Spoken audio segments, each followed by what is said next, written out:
Salut à tous, aujourd'hui l'épisode numéro 500 de l'After Zapimage. Oui, déjà l'épisode numéro 500. Un grand merci à toutes les personnes qui me suivent depuis le début, à celles qui ont rejoint l'aventure en cours de route. C'est déjà incroyable pour moi d'avoir atteint ces 500 épisodes. J'espère qu'il y en aura peut-être 500 autres et qu'à court terme ou à moyen terme, on atteindra aussi les 100 000 abonnés. Un grand merci à tous. Ensuite, on débute avec une déclaration de Didier Deschamps qui nous parle de Jonathan Iconé. Il nous dit: c'est un jeune joueur qui a encore une bonne marge de progression.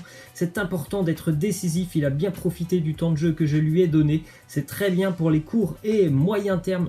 Il est vrai qu'en effet, c'est incroyable ce qu'a fait Jonathan Iconé. Il ne devait même pas être présent avec le groupe France. Il est là à cause de quelques blessures et il a montré vraiment de très belles choses sur le terrain. Donc il a gagné déjà des points. Jonathan Iconé, il a été buteur, il a été décisif aussi, passeur décisif, donc vraiment il a montré de très belles choses et je pense que c'est de très bon augure pour la suite de Jonathan Iconé qui pourrait être présent dans un mois dans la nouvelle liste de Didier Deschamps. Ensuite des déclarations, une déclaration notamment de Hugo Lloris qui nous dit: je suis contre l'arrêt des matchs, ce n'est pas la solution appropriée quelle que soit la forme de discrimination, mais arrêter les matchs, ce n'est pas ça qui va empêcher une minorité de faire ça dans un stade par rapport à tout ce qu'on voit au niveau du racisme ou de l'homophobie. Lui, il est contre l'arrêt des matchs. Moi, je suis un petit peu, on va dire, du même avis. C'est pas parce qu'on va arrêter un match qu'il n'y a pas des abrutis qui vont refaire la même chose une semaine plus tard. Ensuite, on a une autre déclaration, c'est Antoine Griezmann sur le même sujet qui nous dit: pour moi, c'est très bien d'arrêter les matchs, que ce soit pour des chants homophobes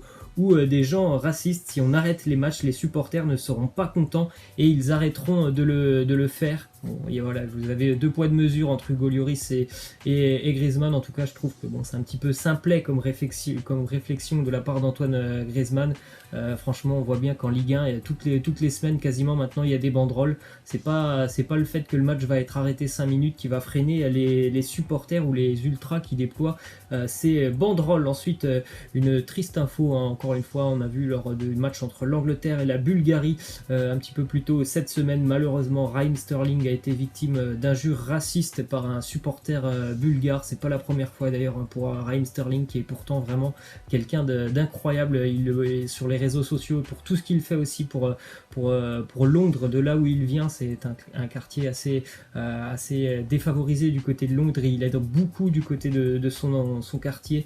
Et c'est vraiment très triste de voir encore ce genre de choses pour lui aussi, qui mérite vraiment d'être applaudi dans un stade, parce qu'il fait vraiment un début de saison plus l'année dernière, une année incroyable. Raheem Sterling. On continue avec une déclaration de Cristiano qui nous dit: comme je le dis souvent, je ne vis pas en pensant aux récompenses individuelles, ce n'est qu'une conséquence de ce que l'on gagne collectivement, mais ça fait plaisir, je ne vais pas vous mentir. Quadruplé pour Cristiano, qui continue vraiment d'être incroyable, d'être même surprenant. On pense qu'on a déjà tout vu avec Cristiano et non, il a encore marqué un quadruplé face à la Lituanie. C'est vraiment un joueur absolument incroyable, ce Cristiano Ronaldo. Ensuite, une déclaration de son sélectionneur Fernando Santos qui nous dit: il n'existe aucun stade où on n'applaudit pas Cristiano Ronaldo, c'est le meilleur du monde. Un joueur dépend toujours d'une équipe et quand l'équipe l'aide, Cristiano réalise ce genre de choses. En plus de ça, franchement, la sélection portugaise est de mieux en mieux. Je trouve que plus les années passent et mieux le Portugal se porte, en tout cas au niveau du jeu. Il y a de plus en plus d'émergence aussi de jeunes joueurs et offensivement, c'est assez intéressant. C'est encore plus simple pour Cristiano parce qu'il y a des très bons ballons qui lui sont donnés. Il y a quelques années, c'était quand même beaucoup plus compliqué pour Ronaldo. Il n'y avait pas grand monde qui pouvait le fournir en très bons ballons. Maintenant, il y a quand même aussi de la qualité vraiment sur toutes les lignes du côté de la sélection portugaise. Ensuite, Ousmane Dembélé qui s'est fait reprendre de volée par un ancien joueur du Barça, Kevin Prince Boateng, qui a dit: Dembélé, pour moi, c'est encore un gamin. Tu dois le traiter comme tel. C'est vrai qu'il arrive souvent en retard. Quand un jeune gagne autant d'argent et est un personnage public, il faut le diriger dans la bonne direction. Donc voilà, encore une fois, on en revient toujours au même problème avec Ousmane Dembélé, toujours ces problèmes de comportement. Et visiblement, il n'a pas encore vraiment compris qu'il était vraiment dans une équipe tout simplement qui nécessite une implication de tous les jours à 100%. C'est le Barça, c'est pas comme s'il jouait à Dijon ou je ne sais pas où. Là, franchement, il faut être vraiment au top niveau. C'est l'exigence qui le demande et il n'arrive pas vraiment on va dire à se mettre au top niveau avec le Barça. Il y a toujours pas mal de reproches autour d'Ousmane Dembélé. Une autre reproche de plus, là c'est quand même Lionel Messi qui lui dit Dembélé, il nous dit il a des conditions impressionnantes, il peut faire ce qu'il veut, il est très jeune et cette année est très importante pour lui. Cependant, il doit faire le changement qui consiste à être professionnel et à se mettre cela dans la tête. Voilà, on revient toujours aux mêmes choses, comme ce qu'on vient d'évoquer. Il a un talent incroyable, Ousmane Dembélé, ça on en est tous persuadés, on le sait tous. Le seul problème c'est son comportement, son investissement et le fait qu'il ne soit pas encore totalement professionnel, on va dire, dans son approche du football. Ensuite, une déclaration de Sergio Ramos sur Gareth Bale. Il nous dit « Je pense que Bale est un excellent joueur et qu'il a été très important pour le club au cours de ces dernières années. Il y a beaucoup de choses dans la presse, certaines sont vraies, d'autres sont fausses. Je pense que le temps remet tout en place, en tout cas le début de saison de Gareth Bale. Il est en train vraiment de montrer de très belles choses avec le Real Madrid. Pour Zinedine Zidane qui ne comptait pas vers lui, qui ne comptait pas sur lui, je pense que c'est vraiment un bon renfort, même si il a eu ce carton rouge. En tout cas, le début de saison est quand même très intéressant. Et statistiquement, malgré de nombreuses blessures ces dernières années avec le Real Madrid, Gareth Bale, statistiquement, a toujours beaucoup apporté en termes de buts et de passes décisives avec le Real Madrid. Ensuite, une info du côté du FC Valence, qui sera d'ailleurs dans le groupe de Lille en Ligue des Champions. Changement d'entraîneur, Marcelino n'est plus l'entraîneur de Valence, il est remplacé par Albert Celades, qui était jusqu'à présent entraîneur notamment des espoirs espagnols. Il y avait visiblement des désaccords entre Marcelino et ses dirigeants. Pourtant, Marcelino a fait un travail exceptionnel la saison passée avec Valence. Ils sont de retour cette année donc en Ligue des Champions. On peut jeter un petit coup d'œil au calendrier de la 5e journée de Ligue 1 qui débutera demain avec à 19h Lille-Angers. Amiens va recevoir Lyon à 20h45, puis après ça sera multiplex samedi avec le PSG qui jouera en match avancé face à Strasbourg, et on terminera cette journée avec un joli Monaco-Marseille dimanche soir. Une déclaration d'André Villas-Boas qui nous dit « J'aimerais laisser à l'Olympique de Marseille quelque chose dont je serai toujours fier.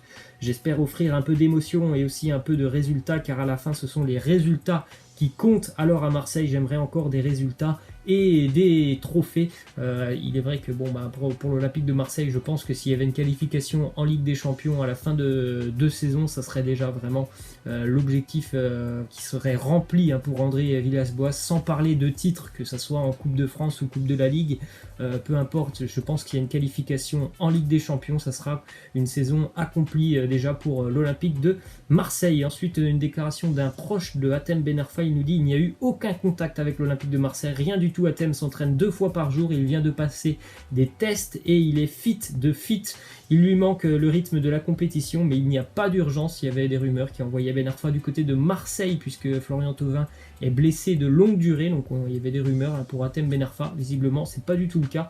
En tout cas, Ben Arfa, il ne se presse pas pour retrouver un club. Ensuite, une déclaration de Silvinho, l'entraîneur lyonnais, qui nous dit « Memphis jouera la plupart du temps à gauche avec nous.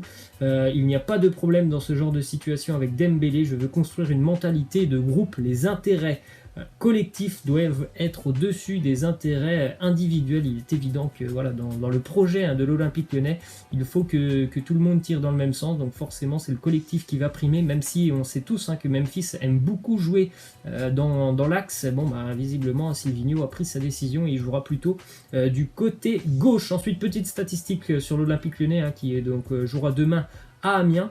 Petite statistique et petite comparaison entre les 2 premières journées et les 2 dernières journées pour l'Olympique Lyonnais.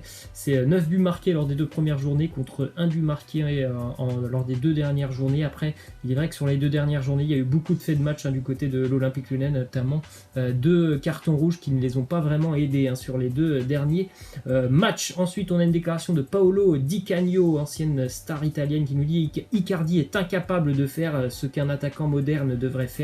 Il ne marque que des buts sur des centres qui arrivent depuis la ligne. Je ne suis pas surpris qu'il soit allé au Paris Saint-Germain, qui est le berceau naturel des joueurs indisciplinés. » Donc voilà, il y va très très fort, Paolo Di Canio. Il a toujours été comme ça, que ce soit sur le terrain et aussi dans ses déclarations. Ensuite, une petite info sur le 11 des plus gros salaires en Serie A. Donc vous pouvez faire un petit arrêt sur image si ça vous intéresse, bien évidemment. Cristiano Ronaldo est à 31 millions d'euros. Sinon, pour les autres joueurs, ça oscille entre 7 et 8 millions d'euros. Une déclaration aussi de Carlo Ancelotti, l'entraîneur du Napoli, qui nous dit: j'ai vu l'état des vestiaires du San Paolo, je suis bouche bée. Le San Paolo est le stade mythique du Napoli, qui est vraiment quand même un stade très très vétuste en Italie, donc j'ai pas eu les photos des vestiaires, mais en tout cas on peut le voir rien qu'à la télé lorsqu'on regarde un match du Napoli à domicile, on voit que vraiment le stade est très très très ancien. Ensuite une info qui concerne le Bayern Munich, qui va tenter de prolonger le contrat de Manuel Neuer, qui est pour le moment lié au club bavarois jusqu'en 2021. Une petite info aussi par rapport à France-Albanie la semaine dernière, on rappelle l'épisode d'avant-match avec l'inversion des hymnes, on a eu l'info, donc la déclaration du speaker qui nous dit: je me suis pris les pieds dans le tapis, ça ne m'était jamais arrivé en 500 animations d'événements sportifs, j'ai fait ma grosse bourde. Donc bon, ça peut arriver malheureusement.